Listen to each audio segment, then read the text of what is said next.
Paz do Senhor a todos.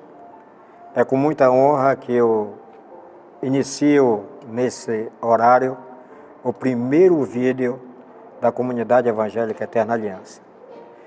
Esse é um trabalho que nós estamos fazendo para você. Trabalho informativo de estudo da palavra. E nós estamos nos seguintes canais: YouTube, no site da Comunidade Eterna Aliança, no Facebook. O endereço está aí na sua tela. Você pode se comunicar conosco usando qualquer um desses meios, o que melhor seja conveniente para você. Estamos à sua disposição. Você pode fazer qualquer pergunta relacionada às Escrituras Sagradas e nós vamos nos esforçar para dar uma boa resposta para você. Você pode fazer pedidos de oração. Também nós queremos dizer que nós estamos em fase de experiência. Talvez você encontre muitas falhas, ou vamos tentar diminuir o máximo possível essas falhas, mas como é uma fase experimental, nós vamos nos aperfeiçoando até chegar, não vou dizer uma perfeição, mas chegar o que seja o mais agradável para você possível. Nós temos uma rádio web que vai funcionar o dia todo, com vários programas de pastores da Comunidade Eterna Aliança, com as várias alianças de casais, de jovens, de crianças, de adolescentes, das senhoras, dos senhores. Então nós temos uma variedade, nós temos projetos de uma variedade de programas para chegar até você, e nós queremos contar com a sua ajuda e com também a sua fidelidade a esse canal que nós estamos abrindo nessa oportunidade.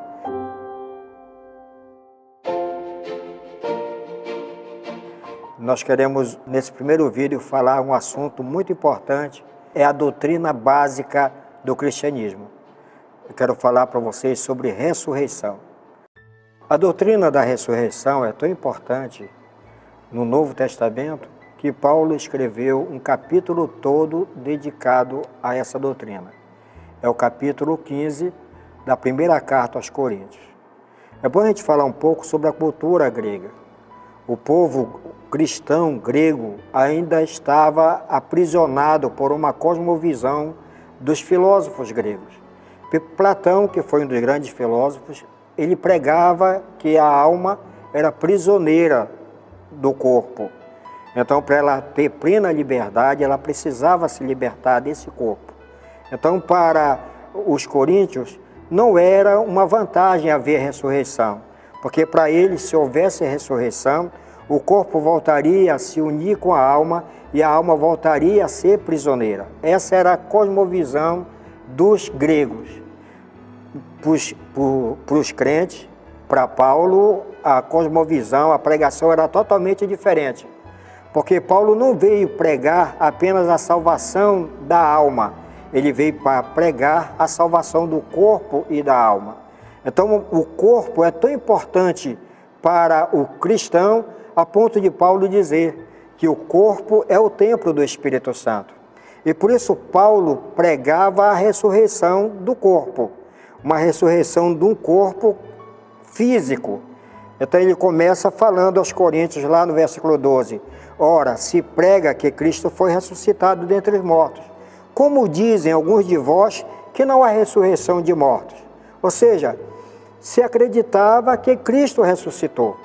No entanto, se dizia que não havia ressurreição de mortos. E no versículo 16, ele continua com seu argumento, que vocês estão lendo aí na tela. Porque se os mortos não são ressuscitados, também Cristo não foi ressuscitado. E se Cristo não foi ressuscitado, é vã a vossa fé e ainda estáis nos vossos pecados. Logo, também os que dormiram em Cristo estão perdidos. Até o versículo 18.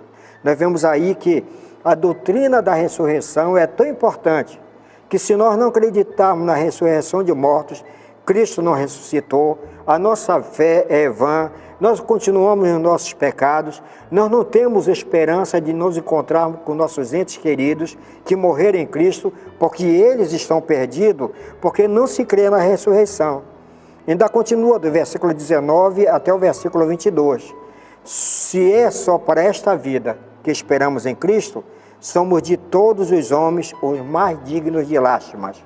Mas, na realidade, Cristo foi ressuscitado dentre os mortos, sendo ele as primícias dos que dormem. Porque assim como por um homem veio a morte, também por um homem veio a ressurreição dos mortos. Pois como em Adão todos morrem, do mesmo modo em Cristo todos serão vivificados. Então, Paulo prega muito sobre a ressurreição do corpo. E antes de nós entrarmos em mais detalhes sobre esse assunto, eu gostaria de dar para vocês uma visão que o Novo Testamento dá sobre um corpo ressuscitado. Nós vamos ressuscitar com o mesmo corpo, não é com um corpo diferente. Você se lembra como Cristo ressuscitou? Chegaram lá no túmulo, o túmulo estava vazio, ou seja, ele ressuscitou no mesmo corpo. Então, apesar de ser o mesmo corpo, esse corpo sofrerá uma transformação.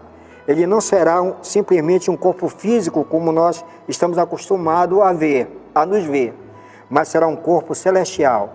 E esse corpo celestial está apto para habitar no céu e viver na eternidade com Cristo.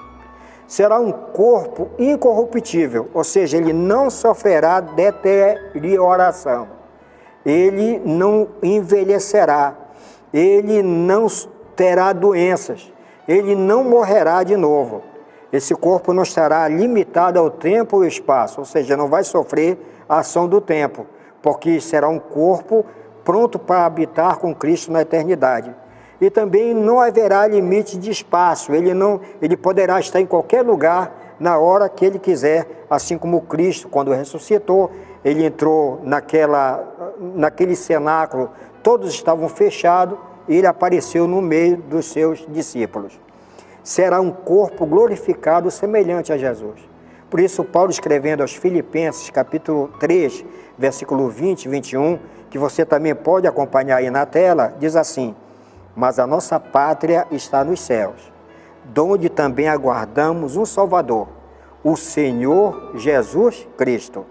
Agora veja só a beleza do versículo 21, que transformará o corpo da nossa humilhação. Ele considera esse corpo físico que nós estamos revestidos como o corpo da nossa humilhação, porque nós sofremos, nós adoecemos, nós envelhecemos, mas ele transformará esse nosso corpo para se conforme ao corpo da sua glória, segundo o seu eficaz poder de até sujeitar a si todas as coisas. Existem 3 tipos de ressurreição que eu vou começar a falar agora. O primeiro tipo de ressurreição se chama ressurreição nacional. O que é ressurreição nacional? A ressurreição nacional está muito ligado à história de Israel. Todos nós que conhecemos um pouco de história geral, sabemos que no ano 69 para 70, sob a ordem do general Tito, foi invadido Jerusalém e destruíram o templo. E o povo de Israel teve que fugir para não ser morto. Mas não foi só os romanos que perseguiram os judeus. Também os cristãos, quando o cristianismo se transformou numa religião oficial, os cristãos também passaram a perseguir o povo judeu. Os cristãos perseguiram o povo judeu também nas cruzadas, não mataram apenas muçulmanos, mas também eles prendiam os judeus e algumas vezes matavam esse povo, esse povo israelita. Não apenas os cristãos fizeram isso, muitos povos fizeram isso, principalmente a Alemanha na época de Hitler. 6 milhões de judeus foram exterminados durante o regime nazista. E, em consequência disso, Israel perdeu a sua nação e ficaram espalhados por toda a face da terra. Por um milagre não perdeu sua identidade cultural, por um milagre não perdeu a sua fé, por um milagre esse povo ficou como sepultado entre as nações. E o profeta Ezequiel, ele prevê isso, e prevê a ressurreição dessa nação chamada Israel. Então no capítulo 37 diz que a mão do Senhor pegou o profeta e levou em espírito esse profeta para que ele fosse, e levou até um vale. E ele mandou que o profeta fizesse desse uma volta ao redor do vale. E o profeta pôde contemplar naquele vale que havia muitos ossos, e ossos ressequidos. Era como se fosse um grande ossuário. E o Senhor, nosso Deus, falou para ele: Ezequiel, tu acredita que eu posso dar vida a esses ossos? E o profeta disse: se tu quiseres, tu pode fazer isso. Ele disse: então profetiza sobre esses ossos, Ezequiel. Diz assim: assim diz o Senhor, eis que eu vou dar vida a esses ossos. Vai se juntar osso com osso, tendões com tendões, e sobre esse osso vai crescer carne, e sobre essa carne vai crescer a pele.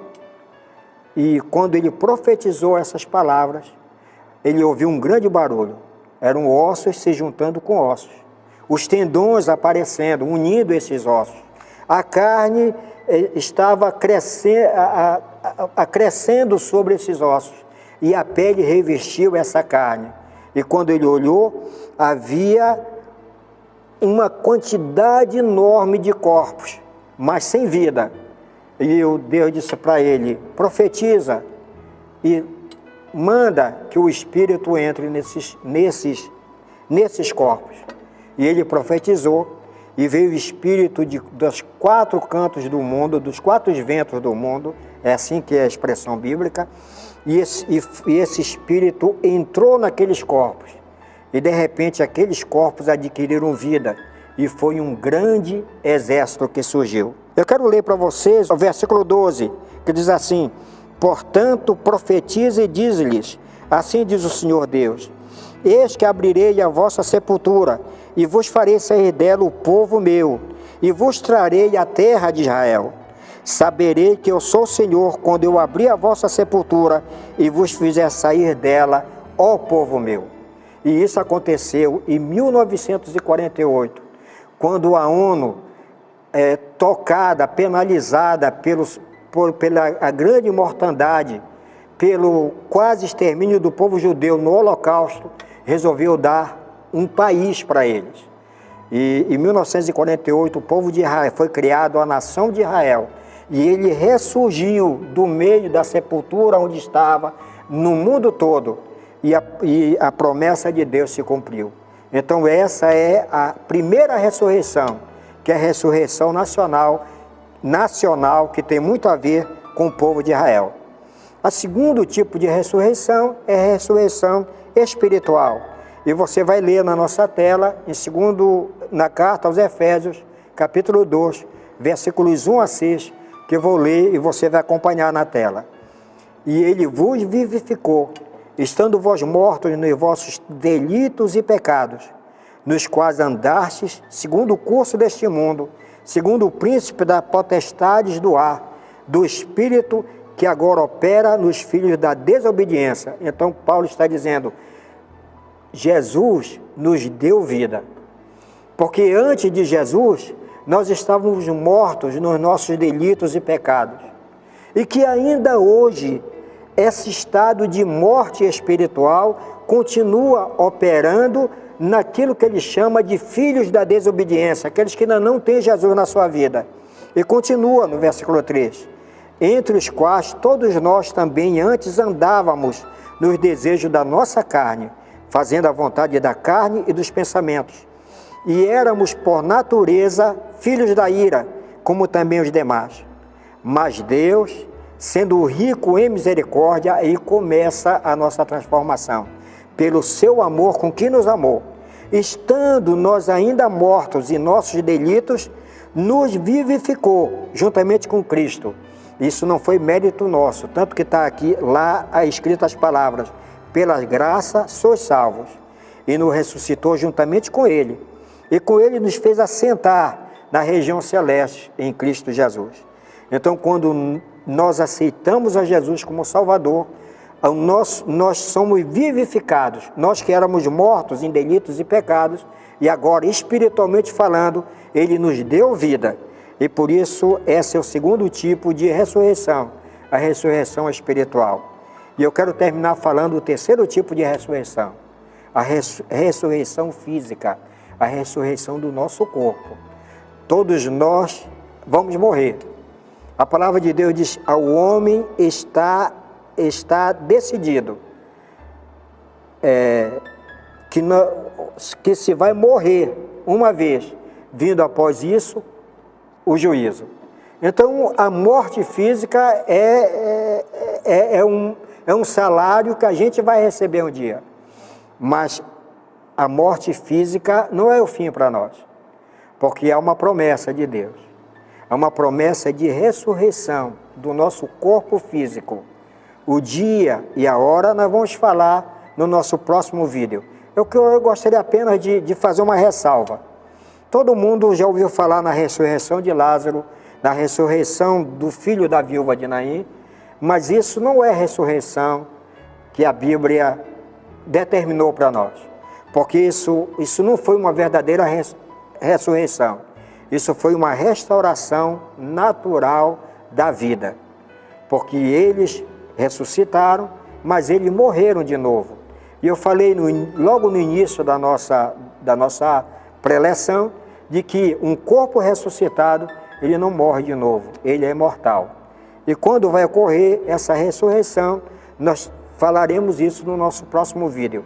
Quero apenas adiantar, são dois tipos de ressurreição física, e ela é chamada de primeira e segunda ressurreição.